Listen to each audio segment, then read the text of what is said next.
3번 문제는 부력에 의한 복원력과 충돌 그리고 단순조화 운동을 다루고 있습니다. 이 문제는 낙하, 충돌, 운동량 보존, 복원력이라는 여러 개념을 하나의 흐름으로 연결하는 종합적인 문제입니다. 그럼 문제 상황부터 보겠습니다. 질량 Em인 물체 A가 물 위에 떠 있고 그 위에서 질량 M인 물체 B를 높이 H에서 떨어뜨립니다. B가 A와 충돌에 함께 움직이며 합쳐진 질량 3M이 부력의 복원력에 의해서 물속에서 진동합니다.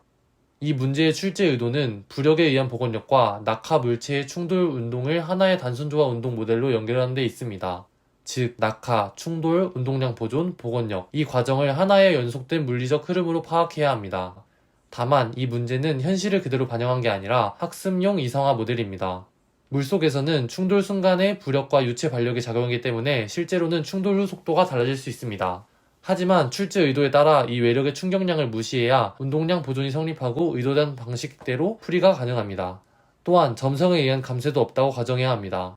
이 두 가지가 문제를 단순화하기 위한 핵심 이상화 조건입니다. 먼저 물체 B가 높이 h에서 낙하합니다. 위치 에너지 mgh는 운동 에너지 2분의 1 mv 제곱으로 전환됩니다. 즉, 낙하 직전 속도는 루트 2gh입니다. 이제 B가 A와 부딪힙니다. 운동량 보존식은 다음과 같습니다. 충돌 후 합쳐진 속도는 루트 2gh의 3분의 1이며 운동 에너지는 2분의 1 3m 곱하기 v제곱 그리고 그것이 3분의 mgh가 됩니다. 이 값이 단진동의 초기 에너지로 사용됩니다. 충돌 후 물체는 부력의 복원력에 의해 진동합니다. 부력은 잠긴 부피가 변할수록 소현적으로 변하기 때문에 복원력은 용수철과 같은 형태로 표현할 수 있습니다. 따라서 부력의 복원력 상수 K를 두면 이 물체는 단순 조화 운동으로 해석할 수 있습니다. 충돌로 무게가 증가하면 평형점이 D만큼 내려가고 평형에서는 부력, 복원력과 중력이 같으므로 KD는 mg 이 관계가 성립합니다.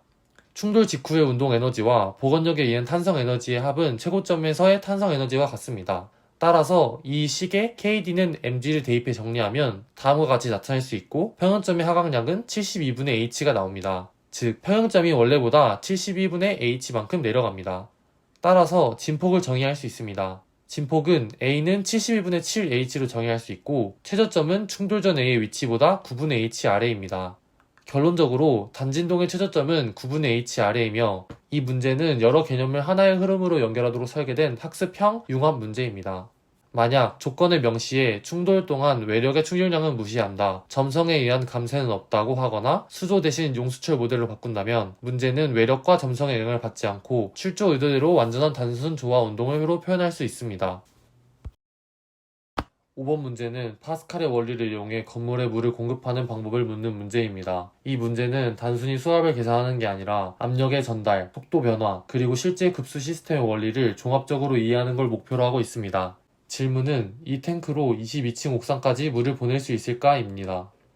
이 문제의 핵심은 파스칼의 원리입니다. 즉, 밀폐된 유체의 가한 압력은 모든 방향으로 똑같이 전달된다는 법칙입니다. 이 원리에 따라 탱크에서 생긴 압력은 수도관 끝, 즉 건물까지 그대로 전달됩니다. 이를 식으로 표현하면 이렇게 됩니다. P는 P0 플러스 로 GH. 여기서 P0는 대기압, 로는 물의 밀도, G는 중력 가속도, H는 길이 또는 수직 높이 차를 뜻합니다.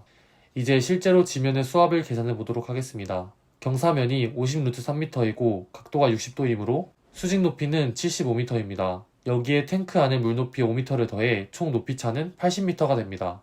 이 높이를 아까 공식에 대입하면 P는 P0 플러스 로 GH, 즉 P는 10의 5승 플러스 10의 3승 곱하기 10 곱하기 80, 결과는 9 곱하기 10의 5승 뉴턴 퍼 제곱미터입니다. 즉 대기압의 약 9배에 해당하는 압력이 걸립니다. 보기에서는 8 곱하기 10의 5승이라고 했지만 실제는 9 곱하기 10의 5승이므로 보기 기억은 틀렸습니다. 다음은 니은입니다. 9층 높이, 즉 지상 35m에서 구멍이 생겼을 때 물이 얼마나 빠르게 분출되는지를 알아보겠습니다. 여기서는 베르누이 방정식을 사용합니다. 이 식은 흐르는 유체 내에서 압력 에너지, 운동 에너지, 위치 에너지의 합이 일정하다는 것을 의미합니다. 베르누이 방정식에 따라서 다음과 같이 식을 표현할 수 있습니다. 여기서 탱크 수면에서의 속도는 거의 0이고 탱크와 구멍 모두 대기압으로 식은 단순히 속도항만 남습니다. 즉 V는 루트 2 곱하기 10 곱하기 괄호 80 빼기 35, 결과는 30m/s입니다. 즉 초속 30m로 물이 분출됩니다. 따라서 보기 니은은 옳습니다. 이제 디귿을 계산해 보도록 하겠습니다. 이제 건물의 옥상, 즉 88m 높이에서의 압력을 계산해 보도록 하겠습니다. 탱크 수면보다 8m가 높기 때문에 압력은 약간 줄어듭니다. 식은 똑같이 P는 P0 플러스 로지 H1 마이너스 H2, 즉 10의 5승 플러스 10의 3승 곱하기 10 곱하기 80 빼기 88, 결과는 2 곱하기 10의 4승 뉴턴 퍼 제곱미터입니다. 이 문제의 출제 의도는 단순히 수치를 계산하는 것이 아니라 압력, 속도, 위치 에너지의 변화를 실제 상황으로 연결해 보는 것입니다. 학생 입장에서 보면 경사면이나 언덕이 복잡해 보이지만 결국 핵심은 수직 높이차 80m, 그 하나가 모든 압력과 속도 변화를 결정합니다. 결국 이 문제는 높이 차이가 곧 에너지 차이를 만든다는 물리의 본질을 보여주는 문제입니다. 10번 문제는 구형 측정기의 전기장 유도와 유전율 변화의 효과에 대해서 다루는 문제입니다. 이 문제는 가우스 법칙을 이용해 전기장을 유도하고 그 결과로부터 전이차, 정전 용량, 유전율 변화의 의미를 통합적으로 이해하는 문제입니다.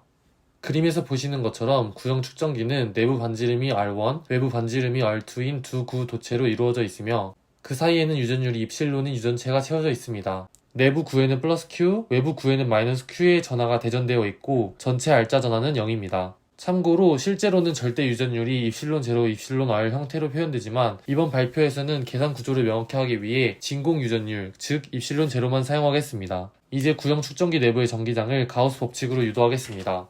전기장이 구 대칭이므로 반지름 R의 구면은 가우스면으로 잡습니다. 가우스 법칙은 다음과 같습니다. 구면에서는 전기장이 일정하므로 적분 결과는 E의 면적 4πr 제곱을 곱한 값이 됩니다. 이를 정리하면 전기장의 크기는 이렇게 나옵니다. 즉, 전기장은 반지름의 제곱에 반비례하며 균일하지 않습니다. 따라서 유전체 내부의 전기장은 일정하다는 진술은 틀립니다. 다음은 니은입니다. 전이차는 전기장을 적분해서 구합니다. 이렇게 전기장을 적분해서 전이차를 구하면 전하 Q에 비례하고 두 반지름의 역수 차이에 비례합니다. 정전 용량은 전하 Q를 전이차 V로 나눈 값입니다. Q는 CV에서 이 식을 유도할 수 있는데요. 이 식에서 보듯이 두 반지름 차이가 작을수록 C가 커집니다. 또한 알짜 전하가 0이므로 R2보다 큰 외부 영역에서는 가우스면 안의 전하가 0이 되어 이렇게 식이 나옵니다. 따라서 측정기 바깥에서는 전기장이 존재하지 않는다는 진술은 옳습니다. 다음은 디귿입니다. 전압이 일정할 때 측정기에 저장된 에너지는 U는 2분의 1 CV 제곱입니다. 따라서 유전율이 커지면 정전 용량 C가 증가하므로 저장 에너지 U 역시 증가합니다. 여기서 중요한 점은 에너지가 측정기 내부에서 스스로 생겨난 것이 아니라 측정기를 삽입할 때 전기력이 유전체를 끌어당기며 외부에서 한 기적인 일이 전기장 에너지로 전환된 결과라는 점입니다. 따라서 보기 중 옳은 것은 니은 디귿입니다. 내부 전기장이 균일하지 않아서 기억은 틀리고 외부 전기장은 0이므로 니은은 옳고 유전율이 커지면 에너지도 증가하므로 디귿도 옳습니다. 마지막으로 구형 측정기의 정전 용량이 평행판 측정기의 형태로 수렴하는 과정을 한편 살펴보겠습니다. 두 반지름의 차이 R2 빼기 R1을 D라고 한다면 다음과 같이 식을 변형할 수 있습니다. 하지만 여기서 R1과 R2가 거의 같은 상황을 봤을 때, 즉 D가 R1보다 매우 작을 경우 정전 용량 C는 다음과 같이 표현할 수 있습니다. 이 형태는 평행판 측정기의 공식과 동일합니다. 즉 구형 측정기는 평행판 측정기의 일반화된 형태, 평행판은 그 극한의 형태를 띠고 있습니다. 정리하자면 전기장, 전이차, 정전 용량, 외부 전기장은 이렇게 표현할 수 있습니다. 결국 이 문제는 가우스 법칙으로 전기장의 구조를 명확히 설명하고 그 필드 에너지 분포까지 해석할 수 있는가를 묻는 문제입니다.